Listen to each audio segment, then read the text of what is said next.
Indian Sunday school का आरंभ करते हुए गीत गाएंगे डिवोशनल सॉन्ग 375 जिसका बोली है, सेनाओं का यहोवा हमारे संग संग है, याकूब का परमेश्वर हमारा उच्चगढ़ है। सेनाओं का यहोवा हमारे संग संग है, याकूब का परमेश्वर हमारा उच्चगढ़ है। सेनाओं का यहोवा हमारे संग संग है, याकूब का परमेश्वर हमारा उच्चगढ़ है।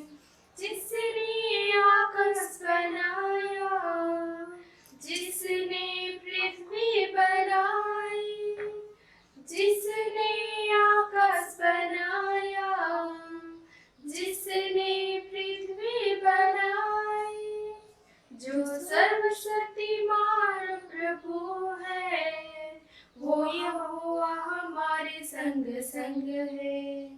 जो सर्वशक्तिमान प्रभु है, वो यहोवा हमारे संग संग है।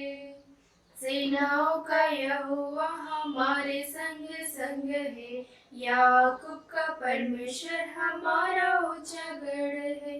सेनाओं का यहोवा हमारे संग संग है, याकूब का परमेश्वर हमारा उच्चगढ़ है। लाजर को जिसने जिलाया, जक्कई को जिसने बचाया, लाजर को जिसने जिलाया, जक्कई को जिसने बचाया, जिसके लिए सब कुछ संभव है, वो यहोवा हमारे संग संग है। जिसके लिए सब कुछ संभव है, वो यहोवा हमारे संग संग है। सेनाओं का यहोवा हमारे संग संग है, याकूब का परमेश्वर हमारा उच्चगढ़ है। सेनाओं का यहोवा हमारे संग संग है, याकूब का परमेश्वर हमारा उच्चगढ़ है। सब एक साथ 10 आज्ञा को उच्चारण करें।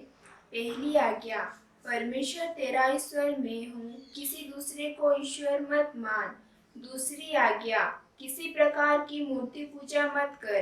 तीसरी आज्ञा, परमेश्वर अपने ईश्वर का नाम अकारत मत ले, क्योंकि ईश्वर जो उसका नाम अकारत लेता है निर्दोषी न ठहराएगा। चौथी आज्ञा, विश्राम भर को पवित्र रखने के लिए मत भूल। पांचवी आज्ञा, अपने माता पिता का आदर कर, जिससे तेरा भला हो और इस पृथ्वी पर तेरा जीवन अधिक हो। छठवीं आज्ञा, मनुष्य हत्या मत कर। सातवीं आज्ञा, बेविचार मत कर। आठवीं आज्ञा, चोरी मत कर। नवीं आज्ञा, अपने पड़ोसी पर झूठी साक्षी मत दे। 10वीं आज्ञा, अपने पड़ोसी के घर और उसके परिवार का लालच मत कर। आमीन। Are you ready? Oh, yes, yes, yes.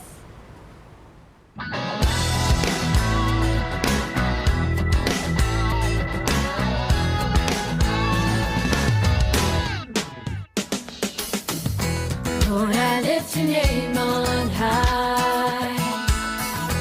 Lord, I love to sing your praises. I'm so glad you're in my life.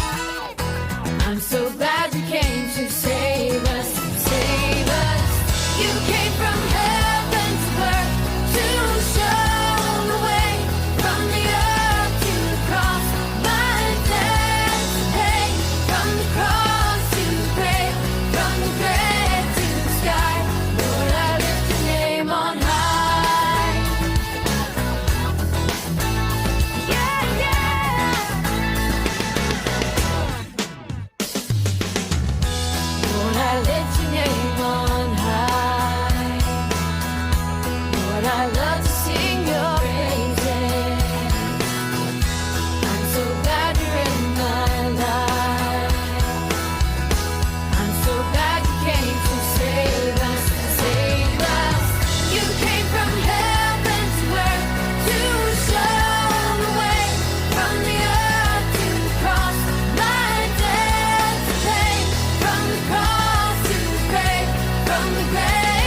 सभी को यीशु सहाय। आशा करती हूँ आप सब भले चंगे होंगे। परमेश्वर की दया और प्रेम से आप सब प्रार्थनामय जीवन बिता रहे होंगे। तो जैसे कि हमने लास्ट क्लास में देखा पौलुस की बंधुआई के बारे में, वो 2 साल बंधुआई में था। उसके बाद में जाकर को वो फेंतुस, उसके अंदर फेलिक्स, उसके बाद में अग्रिपा, राजा अग्रिपा के हाथ को गया। उसके बाद में हम देखेंगे जैसे कि पौलुस कैसर का दोहाई देता है, तो राजा अग्रिपा अब कैसर को फॉरवर्ड कर देता है। तो अब आज की क्लास में हम जानेंगे पौलुस का रोम यात्रा। तो उसका पहला भाग होगा। आज के इस क्लास में हम देखेंगे कि वो अपनी यात्रा रोम को जाने के लिए जो यात्रा वो शुरू करता है, वो जहाज की यात्रा से शुरू करता है। तो आज का पहला भाग में हम देखेंगे कि उसकी जहाज की यात्रा और जहाज का टूटने के बारे में भी हम जानेंगे। उसके बाद नेक्स्ट क्लास में हम जानेंगे वो रोम तक वो कैसे पहुंचा। जैसे कि अब हम देखेंगे कि इतालिया जाने के लिए पौलुस दूसरे बंधुओं के साथ में एक सूबेदार जो कि यूलियस नामक अगुस्तुस के जो पलटन था उसे सौंप दिया गया, और अब वे लोग जहाज के द्वारा इटली की ओर जाने लगे।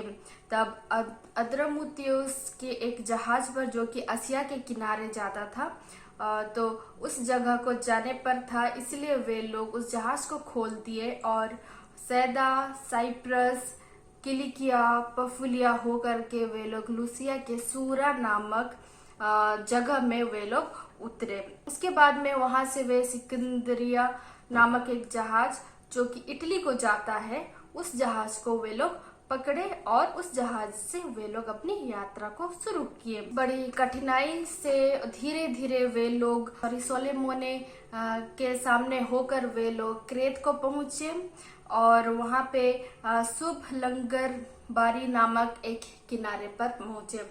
जबकि ये यात्रा बहुत दिन हो गई और बहुत ही धीरे धीरे वे लोग हवा के विरुद्ध यात्रा को करने लगे और वे लोग आगे बढ़ने लगे।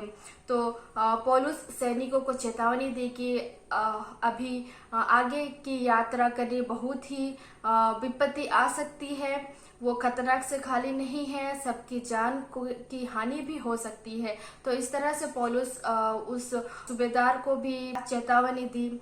लेकिन जो सैनिक थे और जो सूबेदार थे वे लोग पौलुस की एक भी ना माने। वे लोग जो जहाज के कप्तान थे उनका ही सुने और वे लोग उस जहाज को आगे बढ़ाने के विचार में थे। उसके बाद में वो जो जगह थी वो भी जाड़े के समय वो बंदरगाह में उस समय काटने के लिए बहुत ही खतरनाक था। वो बंदरगाह ठीक नहीं था, इसलिए बहुतों ने कहा कि हम लोग यहाँ पे नहीं रुकेंगे, हम लोग अभी और आगे भी बढ़ेंगे, क्योंकि ये जो बंदरगाह जहाँ पे हम रुके हैं, जो स्थान है वहाँ वो जगह ठीक नहीं है। तो इस तरह से वे लोग उस जगह पर छोड़ करके फेनिक्स की ओर बढ़े, जो कि क्रेते का एक बंदरगाह भी कहलाता है। तो इसी तरह से वे लोग इस यात्रा में आगे बढ़े और देखे कि आधे रास्ते में उन लोगों को एक बड़ी आंधी छेक दी। एक बड़ी आंधी आई जो कि जहाज उसका सामना नहीं करने को पाया और जहाज का बहुत सारा नुकसान हो गया। फिर बहुत ही कठिनाई से वे लोग जहाज की पिछले हिस्से को बांधा। जहाज का कई प्रकार की जो पार्ट्स होती है वे सब भी टूटने लगे। फिर इसी तरह से वे लोग आगे बढ़ते गए और आंधी का सामना करते हुए वे लोग आगे बढ़ गए और जहाज में जितने भी सामान थे वो सभी भारी होने के कारण जहाज अच्छी तरह से आगे नहीं बढ़ने पा रहा था। तो जितने भी जहाज के जो सामान थे जो कि एक देश से दूसरे देश को ले रहे थे, वो सामान वो लोग फेंक दिए और जहाज के जितने साज सजावट के सामान थी उसे भी फेंक दिए। और बहुत दिन तक उन्हें ना सूरज दिखा ना तारे दिखा। बहुत दिन हो गए वे लोग ना कुछ खाए, भूखे और प्यासे थे। तो इस समय में वे लोग सोच रहे थे कहीं हम लोग आगे पहुंच पाएंगे या नहीं, कहीं इसी आंधी में हम मर न जाए, कहीं ये जहाज डूब ना जाए, इसीलिए वे लोग कुछ भी नहीं खाते थे। तब इसी समय पौलुस उन्हें ढाढ़स बांधने को कहा और समझाते हुए कहा, तुम में से किसी की प्राण की हानि ना होगी, पर केवल जहाज की, क्योंकि परमेश्वर जिसका मैं हूँ और जिसकी सेवा करता हूँ, उसके स्वर्गदूत ने आज रात मेरे पास आकर कहा, हे पौलुस, मत डर, मुझे कैसर के सामने खड़ा होना अवश्य है। देख, परमेश्वर ने सबको जो तेरे साथ यात्रा करते हुए तुझे दिया है। यही वचन को कह करके हर बंधुए जो लोग वहाँ पे मौजूद थे उन्हें ढांढस बांधने को कहा और परमेश्वर का विश्वास करते हुए वे लोग आगे बढ़ने को लगे। उसके बाद में लगभग ये 14वीं रात हो गई, जो कि ना आंधी रुकी ना तूफान रुकी। तो वे लोग अद्रिया नामक समुद्र के निकट वे लोग पहुंचे। तब मलाहों को अनुमान हुआ कि अब कोई देश निकट है, हम लोग कोई देश के पास हम लोग पहुंच रहे हैं। तो वे लोग क्या किए, जहाज से उतरने की सोचे और वे लोग डोंगी को नीचे डाले, जहाज को नीचे डालने लगे।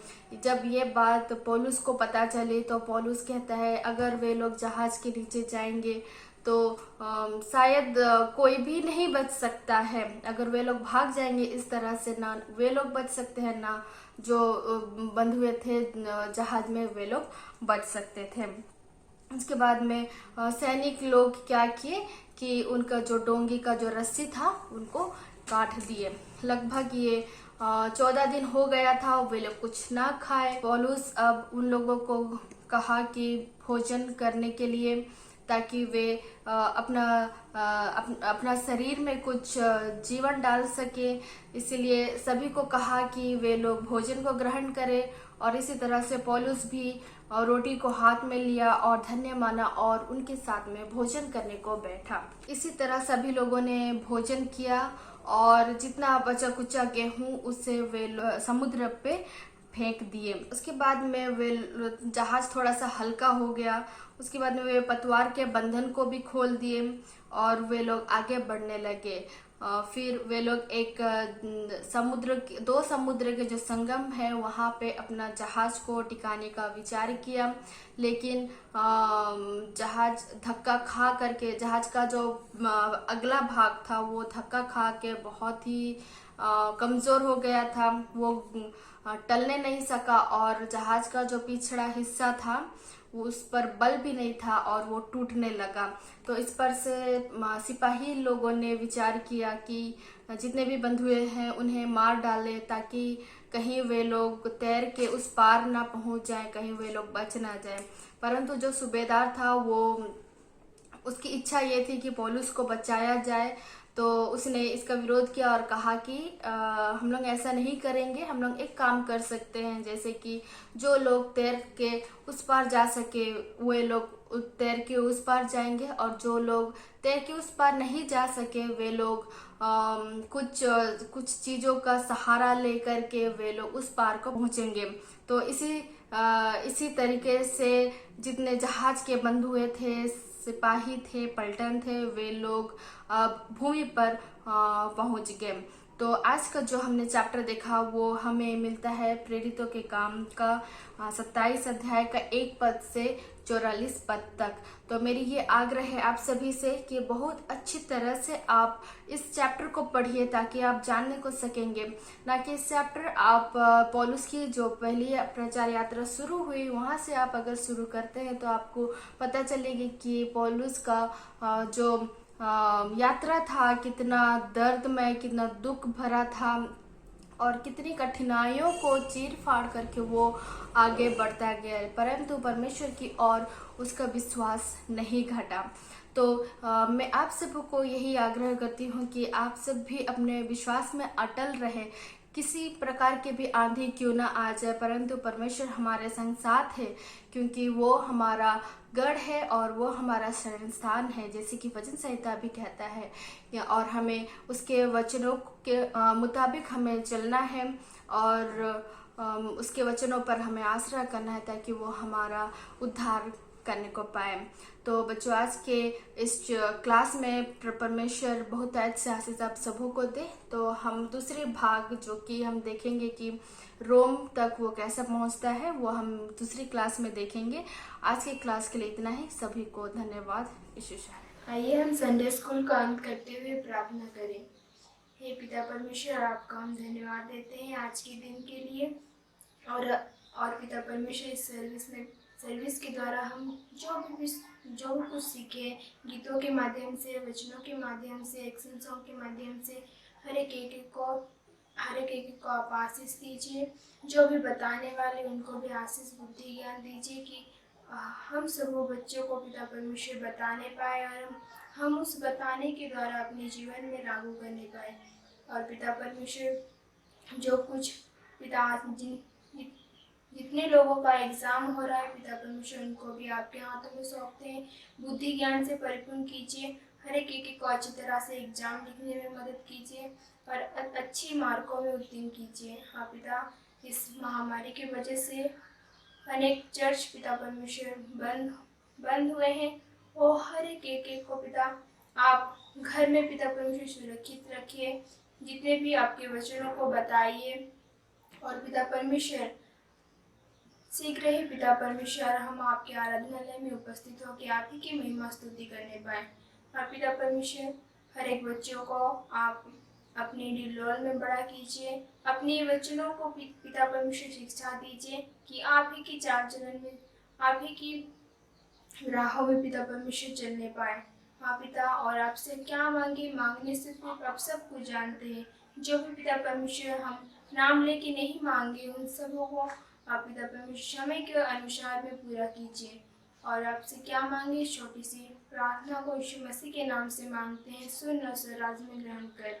आमीन। हे हमारे पिता, तू जो स्वर्ग में है, तेरा नाम पवित्र किया जावे, तेरा राज आवे, तेरी इच्छा जैसे स्वर्ग में वैसे भी पृथ्वी में हो।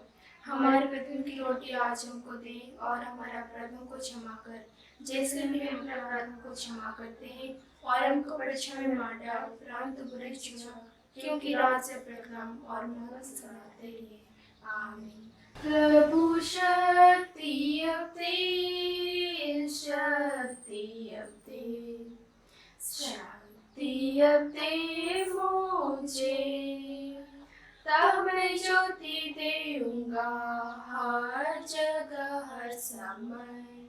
जब तू न आवेगा, जब भोर न होवेगा, प्रभु शक्ति अब दे, शक्ति अब दे, शक्ति अब दे मुझे, तब मैं ज्योति देऊंगा हर जगह हर समय। जब तू न आवेगा, जब भोर न होवेगा।